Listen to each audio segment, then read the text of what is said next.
Hello, people, and welcome to This Week on MMA. We're just going to be going through, I guess, any questions people have or any statements people have. On the chat, we'll be talking about, obviously, the fights that are happening this weekend. Obviously, I'm absolutely committed to hoping that Volkanovski wins. I am biased. Islam's probably my favorite fighter after not after Volkanovski. Islam's probably my favorite fighter at the moment, but him and Leon Edwards, I like him a lot. I like the way they fight. I've followed their careers, but I do go for Volkanovski. I'm not going to lie. I'm not necessarily unbiased, so I need to give that caveat, right? So now that we have started, now that I've gotten all of that out of the way, let's kick off. Somebody here says, what are the similarities and differences between Khabib's and Islam's striking grappling game? Well, I think we kick off with the fact that Islam's a southpaw. I think he's a lot more methodical. I think the strategy, the strategy that they use is still similar in that they're still trying to get you down to the ground, still going to the overall strategy is the same. They want to get you on the ground. They want to control you. They want to beat you up on the ground. But the tactics they use and the techniques that they use, I think, are different, So Khabib's going to smash you. He's going to stand up in your guard.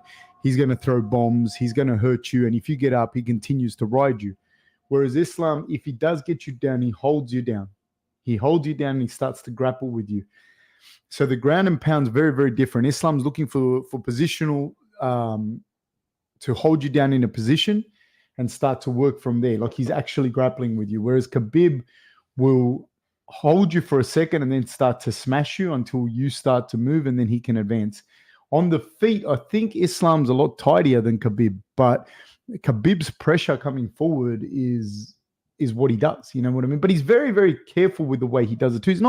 He's not stupid. He's methodical as well, but he just happens to be able to,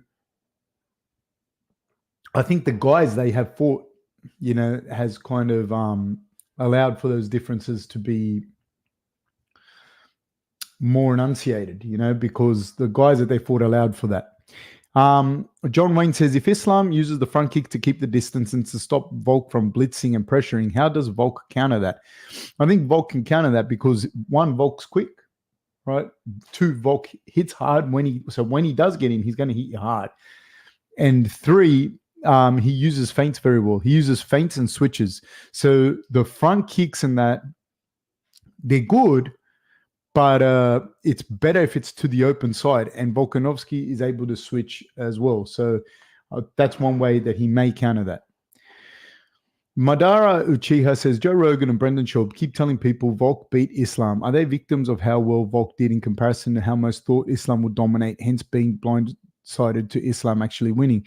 The problem is with people like, and I'm not saying this as a criticism, they're much better at getting their channels out than I am. When they're saying it, I don't know if they actually believe it or if they say it because it's for viewership and for shock value and to say polarizing things. I think that that's more the case. I don't know that. Even me, I was going for Volkanovski. I have a hard time being able to maximum. This is me being like fucking, really, really a big bias towards Volkanovski, which I don't actually think this. The most I could make a case for is a draw, like maybe a 10-8 round on the fifth round, give Volkanovski the second, and then still Islam gets 10-9, 10-9, 10-9. I can't make a real case for 10-9, 10-9, Alex a second and third, and then for the fifth, a 10-8 as well. You'd have to be Alex's mum doing the scoring. There's no that doesn't make sense. To me, the clearest one is 10-9 Islam, 10-9 Alex, 10-9, 10-9 Islam, and then 10-9 Alex. People forget as well, like in the first round, like I was watching the fight, man, and I was going for Alex, and I saw Islam hit him and Alex take a knee, and I didn't. I was like, oh shit! So it wasn't all one-way traffic on the feet, like I don't know how. And Alex, whilst Alex did stuff takedowns, he didn't take Islam down, and he didn't outgrapple Islam. This is he didn't do that. You know what I mean? Islam did outgrapple him. If he did take his back, he did get the dominant position. He did hold the dominant position. So I can't see. And then on the striking, it was, I'm going to say 50-50 at best. Obviously, in the fifth round, it was Alex. I was hoping Alex would finish him, but he didn't. He didn't. And so I don't know why they keep saying that, but they do that a lot anyways. And I think a lot of it is just to say polarizing things to get, more views on the channel, and credit to them because they do it. They do it. Islam said this week that he plans to change a lot of things in the rematch. What do you think of those changes? Because considering he's a methodical fighter that has the same fighting style each fight. I don't know that he has the same, he's always got the same fighting style, but he does have different wrinkles to his game. And I think one of those things that people have to understand when you're watching him, his development as a counter striker is what really, really is impressive with Islam. And whilst I do criticize him for not being as good on the back foot, because he doesn't like being on the back foot and he doesn't like when he's held up against a cage, but he has improved dramatically in that sense with his counter striking, and he doesn't get hit nearly as much as people think he does. So I do think he's going to use a lot of kicks. I've said this from the start. I do think he's going to throw kicks that are going to keep Volkanovski's right hand at home. I think he's going to have kicks coming up the middle, like front kicks, teeps, and knees. I think they're the big things. I think he's going to use that left high kick a fair bit. Also, you got to remember Volkanovski's elbow's busted, was busted. So he has to punch with that arm. He has to grapple with that arm, and he has to block with that arm. So I think that those kicks to the body, those kicks to the head, in particular to the head, where Volkanovski has to block up here, and it keeps the right hand at home. This is a big thing, real big thing. One of the people that did that really, really well was in a fight was Brandon Royval versus Brandon Moreno in the first fight versus Kai Kara France did that. He would throw the left high kick up high to keep that right hand of Kai Kara's at home. Kai Kara punches very, very, very hard for a flyweight, and that was really smart of Moreno to do that. And I think we're going to see that wrinkle in Islam's in this fight. He's going to, I do believe he's going to use that. Having said that, this is all of these things can go out the window. Volkanovski is a fucking pit bull, and he hits like a truck. And I do think that there's a weight lifted off him in this fight. There's not the same pressure.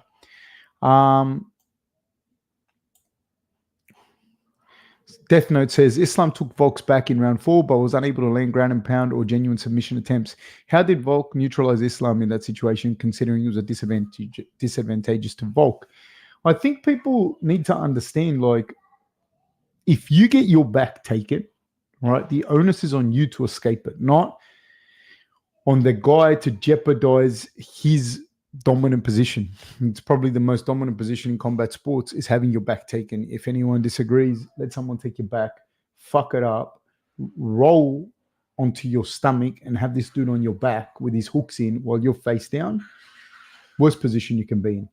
So Volkanovski did a good job of defending this, and you have to understand, if you grapple, you understand, if you take someone's back like this, man, they are only one mistake away from you being able to choke them, and they can't do anything to you. They can throw these punches back. That's not going to do much. And so I think more than anything, Volkanovski did a fantastic job of defending, tucking his chin in, controlling on a 2-on-1, not giving Makhachev any real handles with which to attempt the submission. But let me clarify that also, right? That was fantastic work by Volkanovski to neutralize the submission attempts. But in no shape, way, or form is that something that you can go. You need to understand that the moment he slips that up, he's going to be in a world of trouble. So it was very, neutralize is a strong word for it. I'd say he defended it. Mario Gomez says, Islam dived down to Volk's waist in order to take Volk down. Do you think he'll try to attempt this type of takedown method on Volkanovski again, considering in round 5 he got dropped for diving low? It's very hard to take down Volkanovski. I know Volkanovski since he was a young kid. I've worked with him a little bit. No, nothing much, but just like for a few weeks. And he, in over the years, he's been in sessions that I've coached in and that, but I'm not part of his coaching staff or anything like that. Never have nothing to do with that. He's just serendipitous happenstance has happened to be there. And this dude is fucking tiny, dude. I say it all the time. He's like short, but he's made like I said to you, like you got a middleweight and you just chop these arms and legs off at the elbows and knees. So he's incredibly strong with a low center of gravity. You have to change your levels to get there. You have to change your levels to get to him if you're going to shoot a double leg. And Volkanovski and Islam did have success. I think it's hard to throw someone like that too, because it's hard for you to get the correct mechanics on someone that short, that squat and strong. Having said that, just even in the 10 days, I think Islam, or even post-fight, there are things that I think he probably will address, but I think that that's a real difficult kind of conundrum to face. Like you have to drop your level to take him down, but dude's built like a fire hydrant. So Jordan Martinez says, does Chandler give Islam a hard fight considering he's short and stocky like Volk, which Islam had problems with the height of Volk, but Chandler hits harder than Volk and is better explosive wrestling? I think Chandler will give anybody at lightweight like the most horrendous 5 minutes of their fucking life. I really do think that. What happens thereafter, I don't know. I don't know that Chandler has the same pop down the stretch, after those first 5 minutes. And like even people, when they watch the Gaethje versus Khabib fight, Khabib got the better of it for sure. And he out-grappled Gaethje, but any of those bombs could have landed and put Khabib out. People act like Khabib cannot be knocked out. He could be knocked out like anybody else, of course. So those 5 minutes with people like that, those first 5 to 7 minutes with fresh monsters like that hit hard and can wrestle and all that, it can be messy, man. It can be really messy. Max Jamil says, when Islam got Volks back on the fence, he tried to put a hook in, but Alex rested his arm on his own thigh in a sitting position to prevent it. How does Islam counter that? I'm not sure. On the fence, he tried to put in. I'm not sure. I think that Islam. I'm not sure because I can't picture exactly what it is that you're trying to say.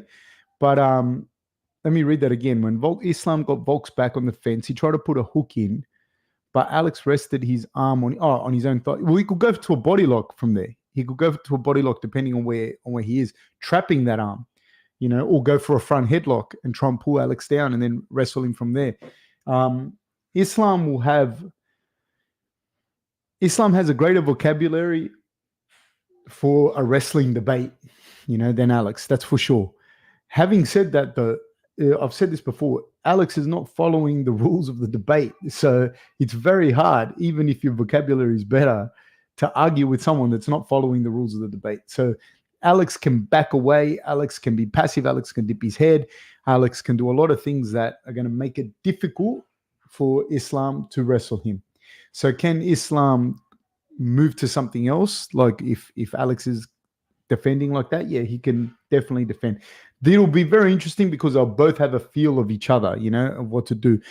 I can imagine, this is something that I'm going to say, I can't imagine the level of isometric strength that would be in those short limbs of Alex's. There would be absolutely impossible to move. His legs and his arms and his torso is like even his neck, like it's very, very, very, very difficult to counter that if it's the first time you fight someone like that. Like not even like that, like it's the first time you fight that guy. That it's like fighting a guy with like really long reach. It's the first time you fight him, he's going to catch you out a bunch of times. Maybe one of those times he knocks you out. The second time you fight him and you start to understand the reach a little bit, or some guys have awkward timing, or some guys have like Alex's stature, it might be easier, you know, it might not be. I don't know. Harith says, considering straight punches beat looping punches, will Islam always have the striking advantage over Volk because of his constant use of the straight left, thus intercepting Volk each time? I don't know. I don't think so, because Alex doesn't just throw looping punches either, you know, and he's got leg kicks in there as well. I think that, and also those, if the straight punches, if they hit you, yeah, but Alex's head can come off center as he throws an overhand right as well. So, and that can catch you around your periphery, you know, around the side of your head, on your temple, or behind the ear, on that soft tissue. And there can be very, very daunting punches. He could easily catch Islam with something like that. So I don't necessarily think that. Nathan Gorman says, Volk keeps saying everyone thinks I won the fight. Do you think Volk is being falsely inspired by pundits rather than accepting the fact that he lost the fight? I don't know what he thinks or what he should think. You know what I mean? I don't even think that fight matters anymore. So, you know, like he, you know, it's fine for him to think that he's the one that's going to fight him. So yeah. Madara says, Islam used the rehydration excuse in the press conference, but Volk shut it down. Thoughts on Volk dismissing that factor? Again, that's not Volk's issue. That's Islam's issue. The hydration window is real. Like if you, like the longer you have to rehydrate, the better. And for sure, Alex would feel the same way when he's cutting down a featherweight. You know what I mean? So, but it's not Alex's problem. That's not Alex's problem. That's Islam's problem. The whole thing. So it doesn't matter to him. He's just going to go out and fight whoever's going to be there. Kenzo said, Islam said he's going to change something in the grappling. Where do you think he went wrong in the grappling to which he will change? It's hard to say, right? It's hard to say. I think one, like I said, the absolute fucking ferocity and strength, and also technical knowledge of Volkanovski would have been a cause for concern to begin with, you know. And just having him in certain positions where you take someone's back, you body triangle them, and you can feel just how fucking strong they are, that would throw you off. Then if there is a rehydration, let's play devil's advocate for argument's sake and say that there was a problem with the rehydration, that Islam was sluggish, that Islam had problems, whatever. Let's say that, right? Then that's also going to affect how you execute your grappling. That's going to affect your energy levels and whatnot. Anyone that's cut weight, anyone that's ever had a bad weight cut, bad rehydration, and you try and grapple the next day, it feels like, the best way for me to say it feels like you have the flu, right? It feels like you have the flu and you fucking just sluggish. Your arms are sluggish and you can't you have no gas tank. That's what it feels like. If it felt like that, then you're gonna the vocabulary of strikes that he'd be able, or the vocabulary of grappling that he'd be able to use would be much lower, much lower. And so, can he do that? Will he feel better in the cage? Will he be able to chain wrestle more effectively? Who knows? Light Yagami says, Islam gave an interview in Russian and he said Khabib will prepare the game plan. Sorry, just a second. Islam gave an interview in Russian and he said Khabib will prepare the game plan for the fight.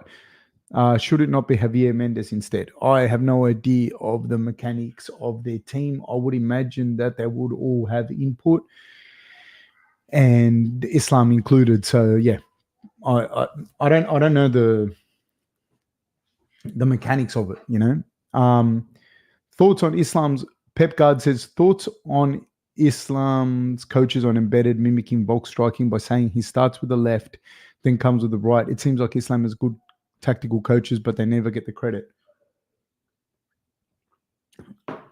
Alex is a very, very crafty striker. Very crafty striker. I don't know about. He does like to switch hit. I don't know if that is all that they're seeing. But I will say this on Islam's coaches. The Russian system of coaching, man, for a lot of sports, track and field, fucking ice skating, combat sports in particular, the depth of it is so fucking deep, man. You have no idea. When you watch, right, the World Championships, this fucking people don't get this. You watch the World Championships, right, and you see guys from, I don't know, fucking wherever, Tajikistan, or fucking guys in the whatever team. Sometimes they are from that country or from France or from fucking whatever. But a lot of them are Chechen, or a lot of them are Dagestani, or, you know, from the Caucasus regions, any of those like Caucasus regions of people. So that hotbed of combat sports is fucking huge, and striking as well. Like the Russians have always done well in boxing and Kyokushin and Taekwondo and all of that. Like they've always done well. And so when people talk about the Russian coaches, or don't talk about the Russian coaches, or they go, who's he training with? Or who does he train with? Does he train? Well, he should go to America and he should train where, man, there's been so many champions not from the US, you know, that don't train in these big super gyms. Then you go, well, who's his coach? How the fuck would you know who Dmitry fucking something or other is, that placed third in 1986 at World Combat Sambo Champions, and is just a fucking renowned coach in some little village in Belarus now, you know, and he's got hordes of young guys that are going to Combat World Sambo Championships, and now he's working with them. Do you understand how many of these coaches there are in Russia? There are so many of them, all through that Eurasian steppe, all through that region of Central Asia. There are so many of these guys, so many. Like, you go to World Juniors for wrestling, right? You go to World Juniors, not even World Seniors. You go to World Juniors for wrestling. And there are so many guys that you will never fucking hear of, that if you took them to your MMA gym, would rape every single person in your fucking gym. You would not be able to deal with them. And these guys, you'll never hear of them. You'll never hear of a kid that placed third at World Juniors from Georgia, or from Armenia, or from Azerbaijan, or from Tajikistan, or Kyrgyzstan, or any of these places. He plays third at World Juniors, never hear from him again, stops wrestling, whatever. Never hear from him again. There are so many of these people. So I have no idea like why people would even consider that Islam's coaches wouldn't be amazing just because they're Russian and they don't speak English and they're like from the mountains. There's so many of these guys, so many good guys. Eli Clutch says, what's good, Fab? What's good, mate? I'm good. How are you? Bodybuilding News says, did you see the photo of Islam around weigh-ins? Looks crazy. I'm going to Google it now. I saw the weigh-ins. What, can you elaborate on that? What it was?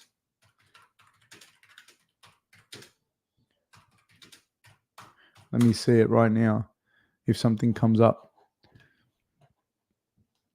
The one where he's doing like a most muscular pose, that one? Let me see.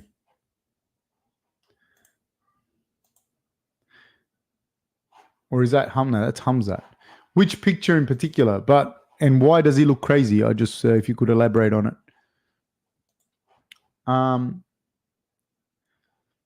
Matt says, g'day, Fab. Harry DeLuca says, hey, Fab, what is your skincare routine and what shampoo do you use? What kind of fuckwit question is that, mate? Who asks someone that? Who comes on someone's live chat just to fuck with them like that? Yeah, obviously I'm bald. As far as skincare, just eggshells, avocado. I sleep 12 to 14 hours a night. That kind of shit. 15 liters of water every 2 days. That kind of shit. Normal shit. Matt says, I'll bet Makhachev by rounds 4 or 5 by by decision at $2.20. I feel guilty because I love Volk, but over there in a close fight, Makhachev will get the decision every time. I think if it goes to decision, just in general, because of their fighting styles, I think Makhachev will probably get it. Just because if it goes to decision, just because if he'll win rounds by his grappling. But I wouldn't bet on this fight, to be honest with you. I wouldn't bet on it because I feel Volkanovski can keep the fight standing. He's shown that he can, and he's got the power to be able to hurt Islam on the feet, which he's already shown that he can. But Makhachev has also shown that he can impose his game on Volkanovski as well. So I don't think it's a big enough. Like 2 fights even for these guys is still not a good sample size. I think these guys will need to fight like 10 times for you to be able to go, this guy's a lot better than the other guy. Unless one of them comes out and just fucking dog walks the other one tomorrow, which I don't know that will happen. I wouldn't bet on this fight. I wouldn't bet on it. Johnny says, like I said to you before, if you want to bet, right? If you want to bet on the lightest women's weight, bet on that going by decision. Statistically, there's a 60% chance of you getting that right. And if you know even a little bit about women's MMA and you know which one of these girls is better than the other one, then bet on that girl and then bet on that girl to win and all by decision. Because it's very hard if you know that one girl's better than the other. The reason that the women's fights go to decisions is because they generally don't have the power in the lighter women's divisions to knock the other one out. So there's even less of a chance, of a puncher's chance for your girl to lose. If you know one girl's better and it's at the lightest they can possibly be, bet on that. Bet on that. That's the only thing I'd say to you. And if not, if you just want to throw it out there and you don't know either one of them, you have a 60% chance of it going to decision. So that's better odds than you're going to get for anything. Johnny says, thoughts on Kamaru versus Khamzat? I can see it being back and forth of being one-way traffic for Khamzat.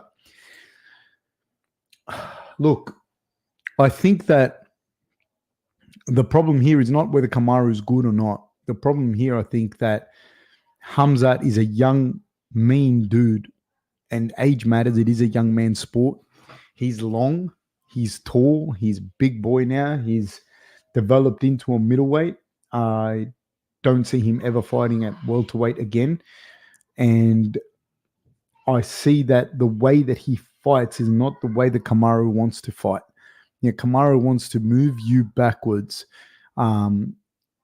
pressure you, feint, drop his levels, push you into the cage, get that overhook with his right hand, punch your spleen, take you down. You get up. He takes you down again. Wears you down. If you're out in the open, again, now you're watching for the takedown, he can throw that right hand. And he's not just a one-trick pony. He's got good stand-up, for a wrestler. But I don't think he's going to be able to push Khamzat back. I don't think he's going to be able to push Khamzat back. I think he's going to get up if Khamzat takes him down. I think it's going to be hard. I think Khamzat's going to go behind him. I don't think he's going to just be able to barrel him down. But I just see Khamzat being able to push him back, being able to kick his legs, being able to land jabs, being able to land shots. Kamaru will land shots too.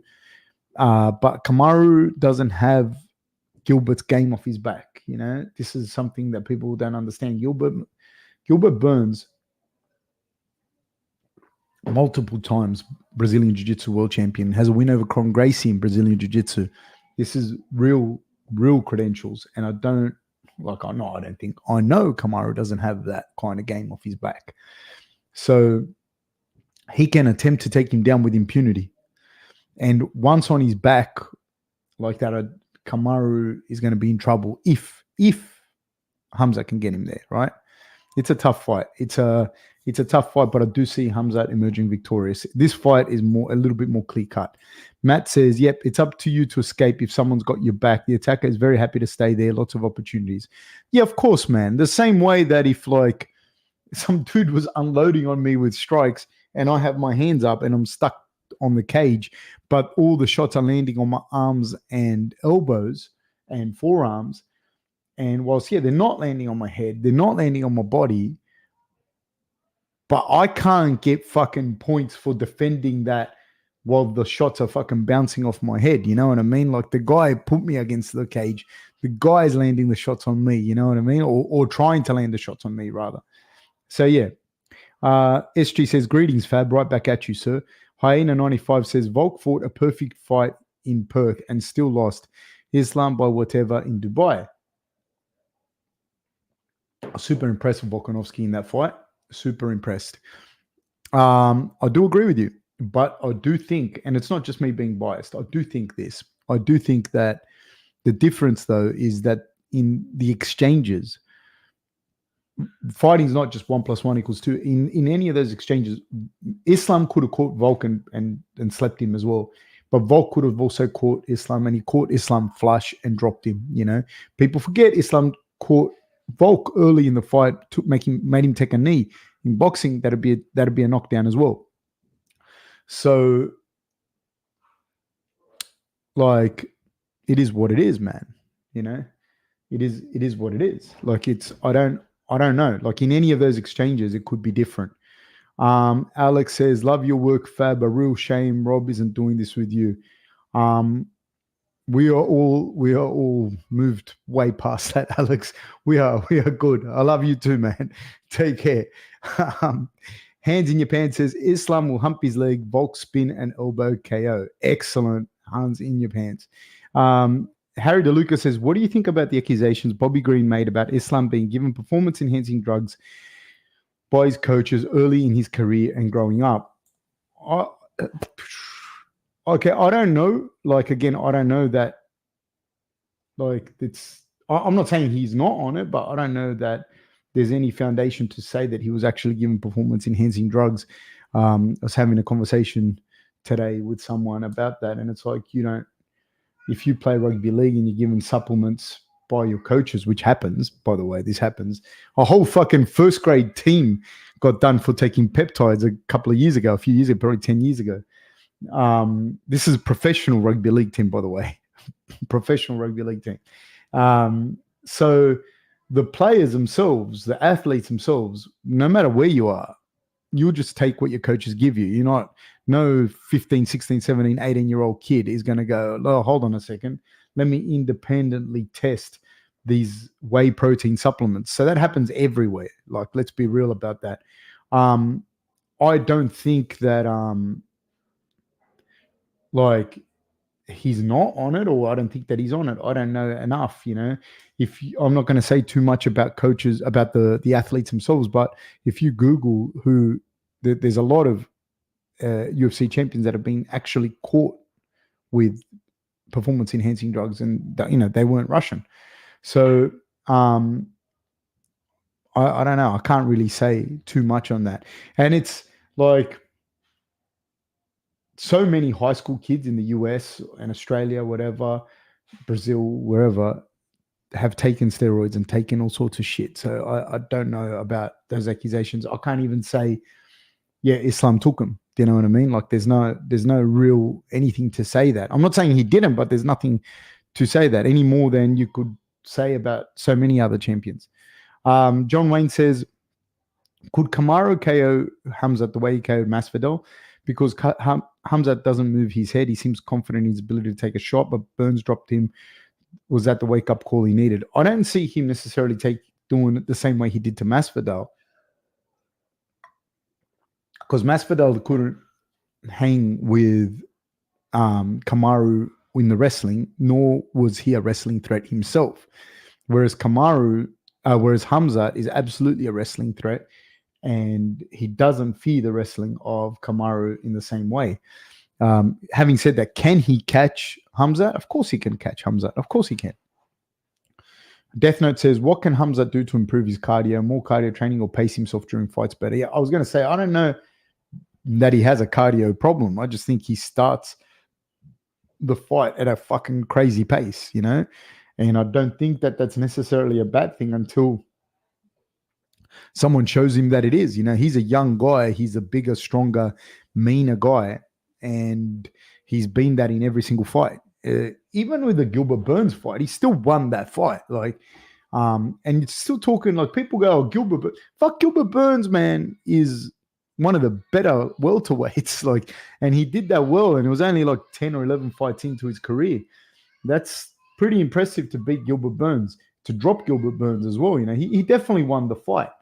So I thought he did really well, to be honest with you, against a monster like Gilbert Burns. And I thought Gilbert Burns, in fairness, is probably one of the worst matchups that I can think of in that division for Khamzat, especially for a young Khamzat, as in young and in 10 fights, I think Khamzat, with the experience that he has now, would do much better against Gilbert Burns. That's just my take on it. Jordan Martinez says, Hamzat said during media day that when he would spar Strickland, he would take him down and control him and choke him many times. Thoughts? If this is true, how bad is that for Strickland if they fight?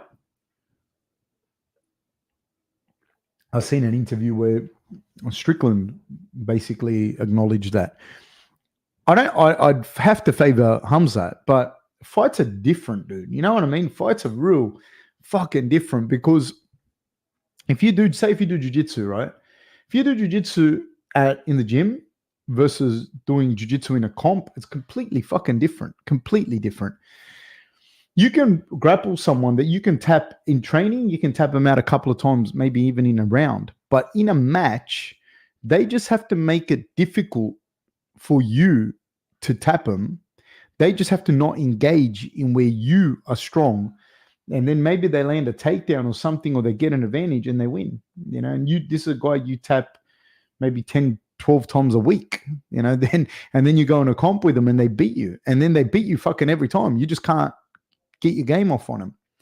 So I definitely would favor Hamzat. I definitely believe that Hamzat would tap him at training, but a real fight is different, man. A real fight is different, especially if he can't say he fucking mollywops Sean for 8 or 9 minutes. Like, he just keeps going. Sean is going to get up, and then rounds 3, 4, and 5 are going to be fought at the same pace that 1 and 2 were fought at. Can Hamzat keep that pace? I don't know. Do you know what I mean? Because maybe he fucking smashes him in those first 7 or 8 minutes and the fight continues. I don't know. I would favor Hamzat in that fight, don't get me wrong, but fighting and training, even hard training, are very different. Mario Gomez says, what are the similarities and differences between Volkanovski's and Adesanya's striking game, like the use of feints, etc., etc.? It's hard to say, man, because they're like polar opposites in how they feint as well. Because with Adesanya, his length is already a massive problem. You know, so when he's feinting you from a completely different distance. When he's defending a takedown, like, people can't get in as deep on that takedown because he's so long, you know, and he's already framing on you from very far away. So it's very hard to say what are the similarities, because they're very different, dude. They're very, very, very different. You couldn't have more polar opposite pairing. John Wayne says, did you watch the press conference? If so, what did you think of it? I watched bits and pieces. Which parts in particular, John? Bodybuilding News says there are Russians that have to go to Azerbaijan and still get bronze at the Olympics for wrestling after getting gold previously. Dude, this happens with the Russian team a lot. Like, this is what people don't get. Like, the Russian team, right? You'll have guys from that are ranked 10th in Russia, right? And then they leave Russia, right? They go to another country, and then they medal at the Olympics. That's the depth of Russian wrestling. It'd be we don't have the same numbers. Like, I think Russia's 150 million odd people, and Australia's like 25 million, say, give or take. But say with Australian swimming, for sure, if you're ranked 3rd in Australia and you're like, I'm never going to get on this national team, and you left, but you're not far behind, but you're just not quite there, you know, like you're like, fuck, you know, and you're not getting the preferential treatment, you're not getting the first string of training either, you know, or attention, and you move to a different country, right? You will make their national team like this, 100%. Not the US or some other powerhouse, but I'm talking about you go to some other country that's good at swimming, but not a powerhouse. You make the national team, 100%. And then you could have a shot, you being the top dog at that country and having access to all the training and blah, blah, blah. You could fucking have a shot at medaling, you know what I mean? Which you wouldn't even get to go to the Olympics if you're from here. Bodybuilding News says, yeah, they wrestle for Azerbaijan, or they wrestle for, man, we've had guys here in Australia that come from Russia and they're ranked 12th or whatever, and nobody beats them or scores a point on them for like 10 years or something, you know? Jordan Martinez says, when I watched the fight live, I scored it 3-2 for Alex, but when I watched it again with no audio, scored it 4-1 Islam. The crowd and the commentators influence a lot of people, I think. Jordan, this is very fucking true. The crowd, 1 billion fucking percent matter. You know, every time you throw a kick, right, the crowd will cheer for you if you're the home guy. So, you know, that influences the judges. Then the commentators have their own views, let's call it views, and they will say what they think, and people are watching that, and that's what they believe. I was watching it with no volume. I never watch it with volume. I always watch it with no volume. Either I'm commentating the fight myself here, or I was holding my baby and I was watching it with no volume, and the only idiot screaming was me. But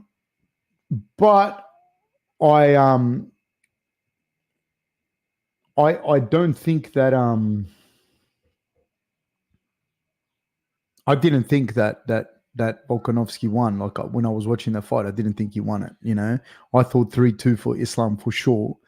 And there are times that I've watched the fight since that I've thought 4-1 for Islam, yes. And I've also looked at the fight and thought maybe you could give it a draw, you know, and then playing like, again, like I was saying, if I'm blood related to Alex, all three judges, and I'm judging that fight, I could potentially go round 1 to Islam, round 4 to Islam, and then I'll give Alex second, third,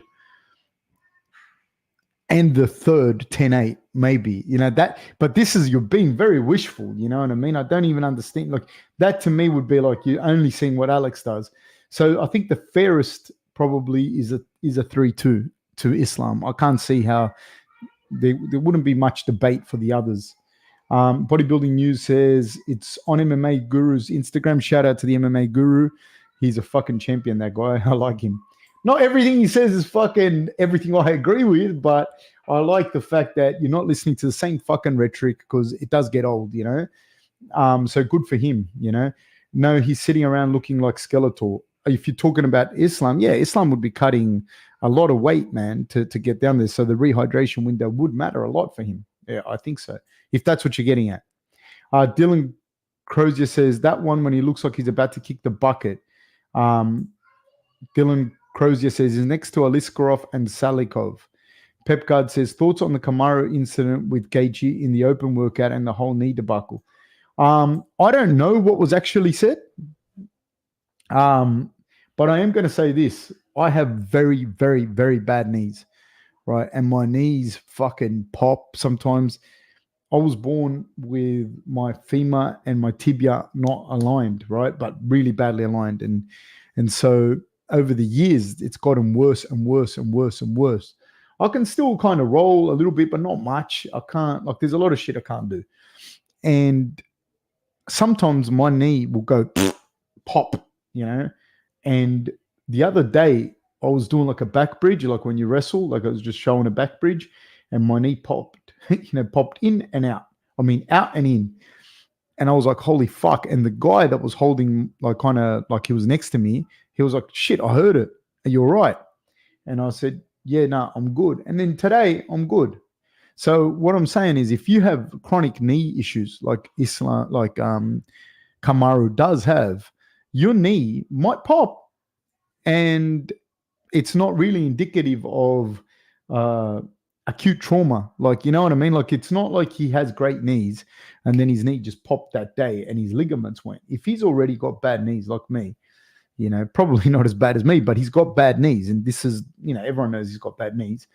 The knee could have popped, and that's not indicative of acute injury. You know what I mean? It just means the knee fucking popped because your knees are shit. Mario Gomez says, Volk said he's way better in the grappling now than he was in February. Is 8 months enough to improve to fend off Islam, or will Islam always have the grappling advantage? I think Islam would have the grappling advantage, but that doesn't mean that he'll be able to implement it, because in MMA, the rounds, they're only 5-minute rounds, right? And so it's a small thing.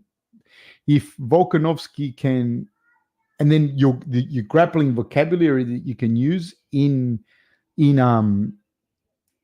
in MMA, it's even smaller, right? So your grappling that you can use in grappling, say, is this big, and then the grappling that you can use in MMA is this big, and then if the other guy has improved or thing, and then he can nullify some of this, now the grappling that you can use is this much. Can Islam impose this amount of grappling on Alex? I don't know. I definitely think that Islam has and always will have the grappling advantage. I just don't know that will he be able to employ it. Champion bloke, thank you so much, Brad Galea. Look at this champion. Thank you so much for your Australian $7.99. Can't bloody wait until tomorrow morning. Let's go, Volk. Let's go, Volk, indeed. I am a fan of Islam, a huge fan of Islam. I am. Always have been. More or less always go for him. He's just fought a couple of guys that I've liked, like Charles Oliveira. I know him. I've known him. I trained with Charles, trained with Alex, so I kind of go for those guys over Islam. But yeah, I'm a huge fan of Islam, man. Like, there's no denying that. But I hope Volkanovski gets this done. Ofon says, howdy, Fab. Whatever happens tomorrow, I really hope Volk puts on a great showing, as he has always done in the UFC. Yeah, he's a monster, dude. John Wayne says, thoughts on Islam throwing shade at John Jones for not fighting Charles on short notice while he accepted Volk? Islam seemed frustrated he didn't get pound for pound number 1 ranking, considering he beat Volk. I think everyone's got different reasons when they do stuff, you know what I mean? Like, you can't really blame people. You can't blame Dana White for saying, fuck, you should think. He's a promoter, he wants his thing done. But you can't blame coaches and athletes for going, no, I'm not taking that fucking fight. I don't need the money. I'm not fucking stupid. For example, I'm not stupid. I haven't fucking blown all my money. I'm not going to go, I've got the belt. I'm going to go put the belt on the line for a guy that hasn't earned it, hasn't worked his way up the line. I have to go and fight him to save a... No, fuck off. I'm going to look after myself. You know what I mean? Maybe he's carrying an injury. You don't know. Maybe John Jones was carrying an injury as well. And he was like, fuck, lucky that got cancelled. And I'm just going to say, no, I'm not taking on a short notice opponent. There could be a myriad of reasons as to why he didn't take the fight. So I don't know why he threw shade at him as well. But you got to understand, people say stuff to be polarizing as well. Like with Islam, in Islam's case, I don't know necessarily. Ofon says, in my opinion, his worst performance was versus Holloway in the second fight, and it was still really close. You're talking about Volkanovski, of course. That's how I take it. Good morning, sir. Good morning, my friend. How are you? Sorry, I can't pronounce your name. I can't read Arabic. Ofon says, when Khamzat fought Burns, I think Usman would have beaten him at the time. Possibly, but that was at welterweight. At middleweight, now there's been a long time between drinks and if I'm not mistaken, there was a fight in between. So that's a long time, man, and it's a long time. Let me just get this up now so I can just tell you, because it is pertinent to what you're saying, and I do tend to agree that he probably would have given him a good run. But that was April 9th, 2022, that Khamzat fought Gilbert Burns. And then after that, he fought Kevin Holland in September of 2022. And now basically a year later, after the Kevin Holland fight, he has had all that time to get up to middleweight to fight Kamaru. So any technique, and he's younger. So the linear kind of curve of getting better is going to be in his favor.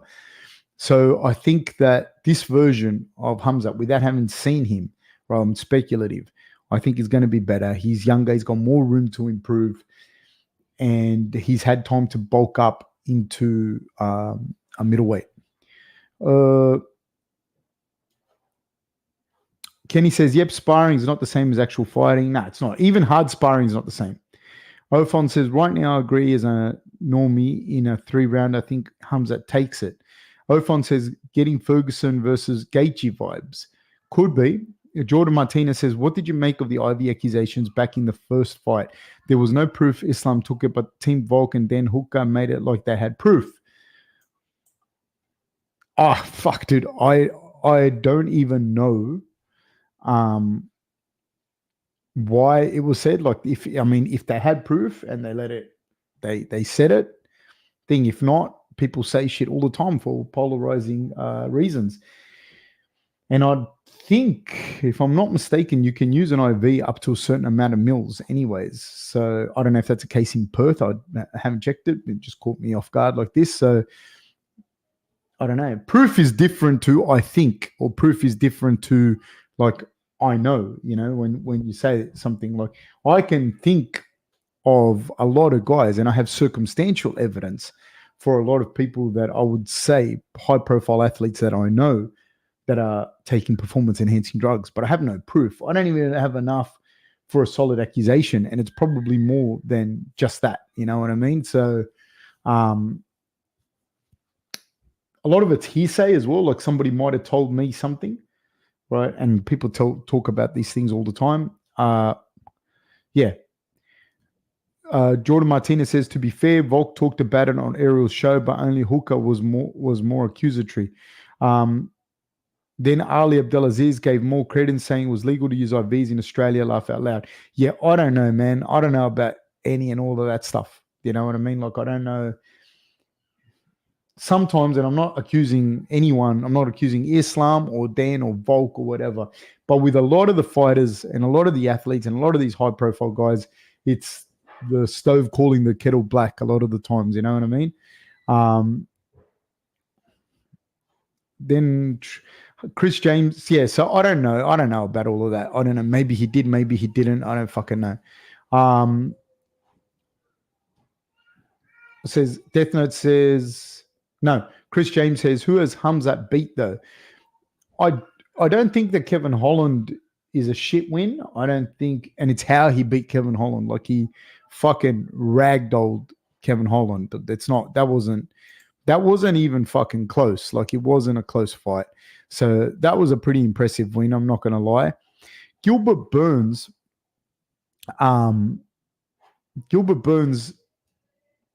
is a fantastic fighter. You know what I mean? He's a very, very good fighter. And he had a fucking legit war with him. Gilbert Burns wasn't injured. And Gilbert Burns knew the fight that he was taking at that particular time and what that would mean. Then he fought Li Jingliang, who I'm not going to say is a world beater. I'm not going to say is a fucking thing, but he's a solid welterweight, right? He's a solid welterweight with some wins, some losses, and it wasn't fucking close. But it wasn't just not close. It was like something that I hadn't really I didn't expect that. I didn't expect that from him. Then he knocked out Meerschaert with that crazy knockout at a middleweight. So I wouldn't say and then, man, he's got the KO win in a very good fight, if you haven't seen it already, against Ikram Maliskarov, who's no fucking joke. So I wouldn't say to you he's fought, a cavalcade of animals, a who's who of the middleweight division, but I'd say for 10 fights in, that's pretty fucking impressive. Like he's got 1, 2, 3, 4, 5, 6, 7, 8, 9, 10, 11, 12 fights, right? As a pro, 12 fights as a pro. 1, 2, 3, 4, 5, 6 are in the UFC. All but one of them are by finish. And then he's got another KO win over a world Sambo champion, who's no joke, who's also in the UFC at the moment. So you could kind of say that one's a number 7 kind of thing. So for a guy who's had 12 fights, it's pretty fucking impressive, if you ask me. I think it's pretty good.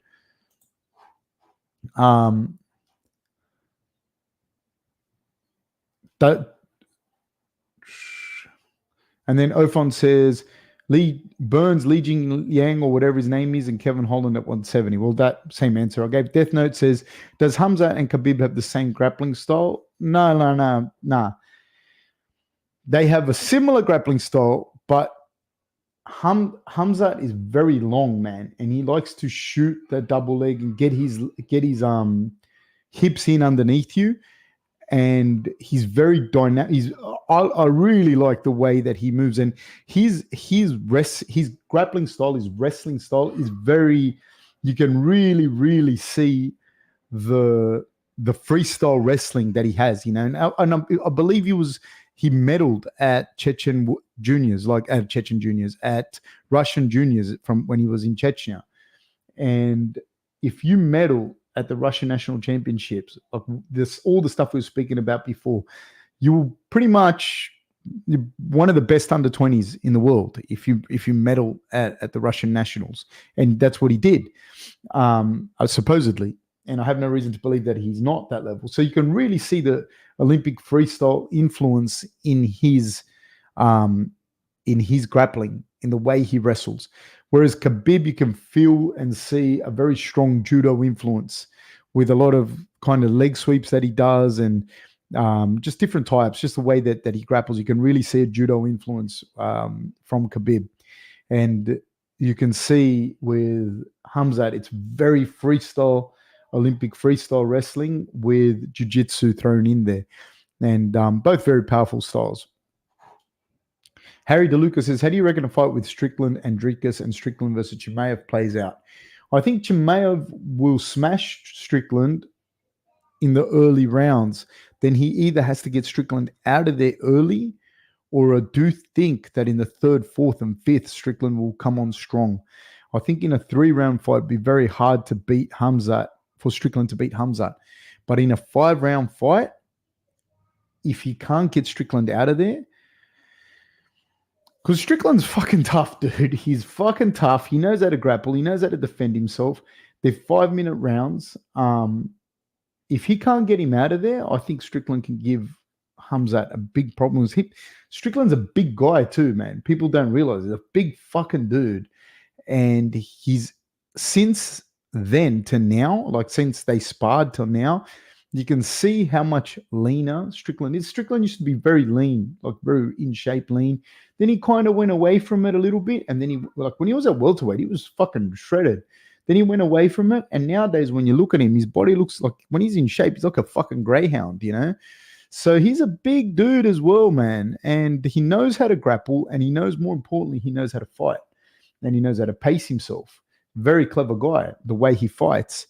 And so if Khamzat can't get him out of there in the first 7 or 8 minutes, Strickland's going to put the pace on him, and he's just going to keep the foot on the pedal, and he's going to start moving Khamzat backwards. Because Khamzat does slow down a little bit, and Strickland just gets busier and busier and busier. Having said that, I'd favor Khamzat in that fight. I would definitely favor Khamzat. Strickland and Dricus, in a 5-round fight, I honestly think Strickland will just have too much volume, and he's tidy, man. Like, he's a tidy guy in how he fights. He's methodical and tidy. And I think Dricus will struggle with that over time in the fight. I think Dricus will bring the chaos, and he'll look mean and good in those first 7 or 8 minutes again. But Strickland's tidy, dude. And if he can put that pace on you and you can't get him out of there, he's seldom is he going to lose. The reason I think that he lost against Cannonier, which I didn't think he actually lost, but I think that he wasn't quite as busy as he should have been. He could have been just a little bit busier. And Cannonier doesn't move backwards, right? He doesn't move backwards. He goes fucking forward. And he hits hard enough that you have to either capitulate the space or get knocked the fuck out, or fight in the pocket with him, which it's not fun to sit there and take Cannonier shots, So I think that's what makes it difficult for Strickland versus Cannonier, why Cannonier is a bad matchup for Strickland. But I think Strickland can put the pace on him anyways. And I think if they fought again, unless Cannonier knocks him out, I think Strickland beats him. And I think Strickland beats Dricus. I think in 5 rounds, it's hard to beat Strickland, man. I honestly think this. Very fucking hard. If you don't get him out of there early, he's going to beat you. Because you have to win 3 rounds straight up to beat him.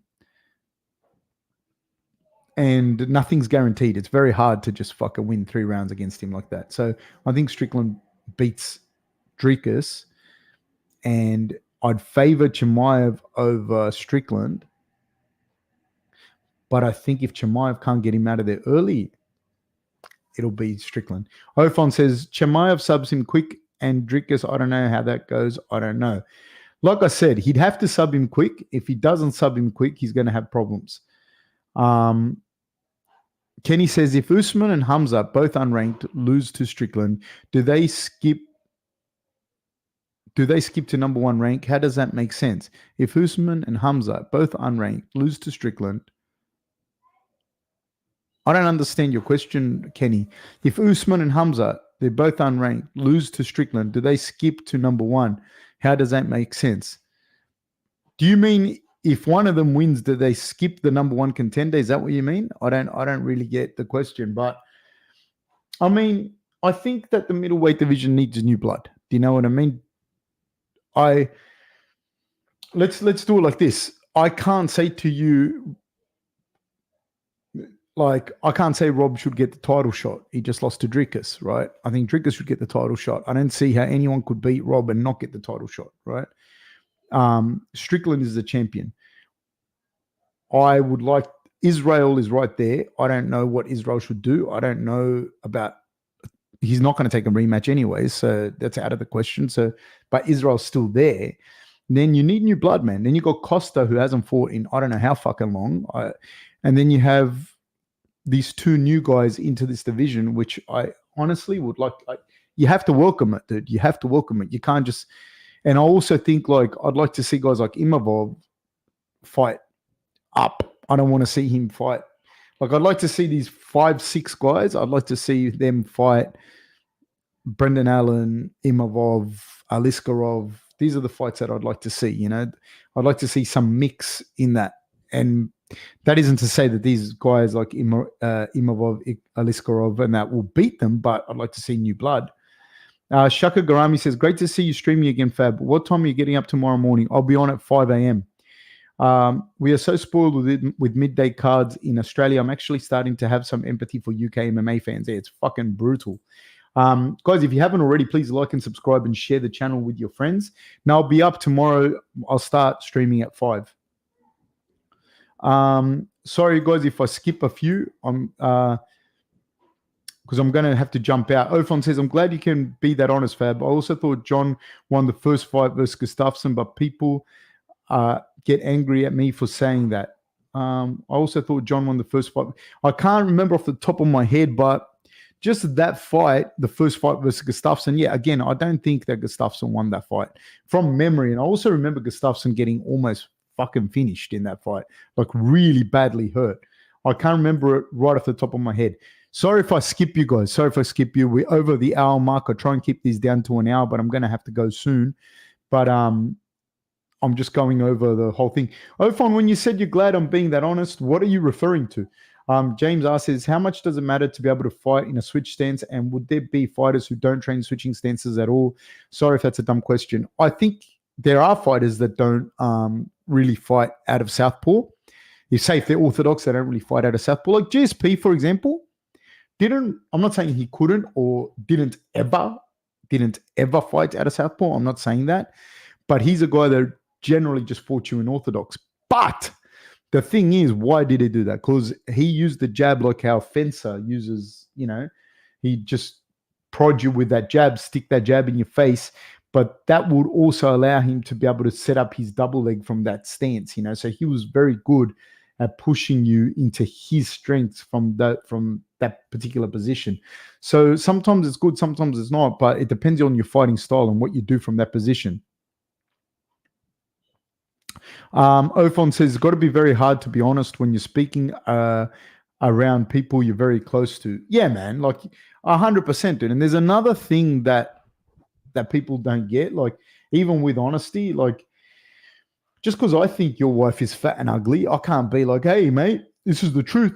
There's honesty is your wife is fat and ugly. That's not, you can keep your truth. You know what I mean? So you don't need to offend people just to offend them just because it's true. You know, like this is another thing that's hard. And like, you got to understand, I can't say stuff with complete impunity because I still work. I still train fighters. I still work in this industry. So I can't just like, that's why the MMA guru, for example, I like watching him because some of the stuff he says, I do think it, right? But he's not involved in the game the same way. It's a different situation. So he can say stuff with a level of impunity that I can't. I literally might see some of these people, and it's not right to say it or to accuse someone of something with no real, like, I can't do that. You know, I'm not in that kind of position. Ofon says, dude, did you get shadow banned? Your subs have stayed the same for a while. I don't know what shadow banned is. I may well have got shadow banned. What does that mean? If someone can explain that. If someone could explain that to me. Jordan Martinez says, thoughts on Eddie Alvarez versus Mike Perry Benakle in December? I think that Mike Perry wins that one. He's just got the momentum. He's like, I think Eddie Alvarez's best days are behind him, and I'm a fan of it. Eddie Alvarez, always have been. So I'm going to skip a few people.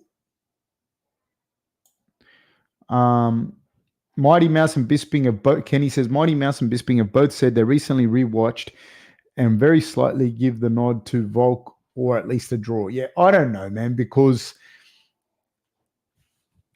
again, I don't know why people say what they say. I can't say I agree with that. And I was going for Volkanovski, and I know Volkanovski.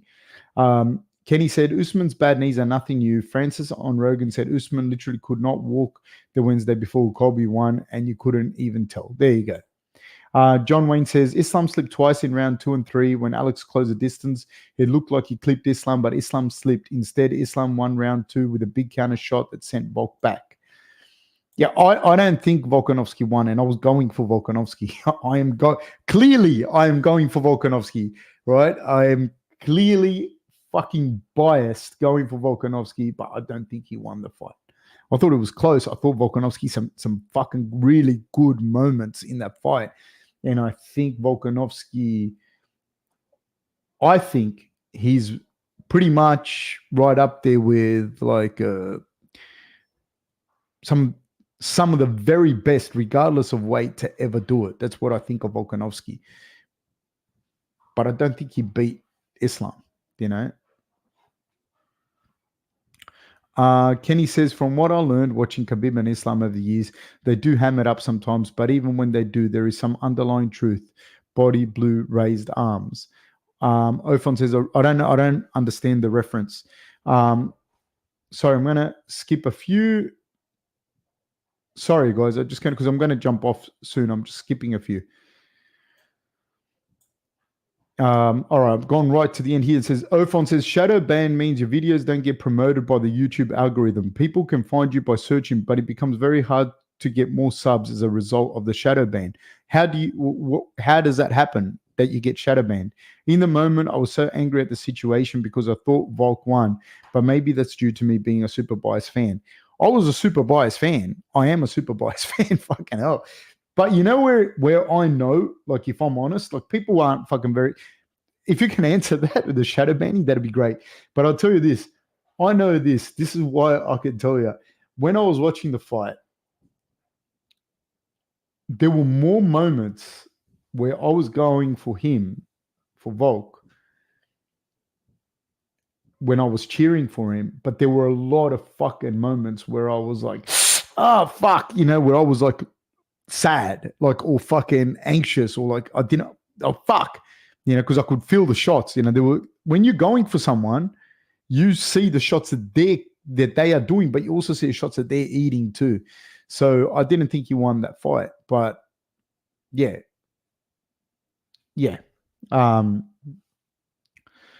Ofon says there are many ways, sometimes being offensive, sometimes cursing within the first minute of a video several times. I would contact a Jesse on Fire guy or MMA guru and ask him when you get a chance. The references are YouTube emotes. StreamYard doesn't show them and just types the emote's name. Okay. I don't know exactly what that means. But guys, I'm going to look into this shadow banning thing. But thank you very much, guys. I really appreciate everything, and I got to go. But join me tomorrow at 5 a.m. Australian time. We're going to watch the fight, and we're going to stream it. Guys, thank you so much. I really appreciate it, and I will catch you guys very, very soon. Take care. Thank you so much. Bye-bye.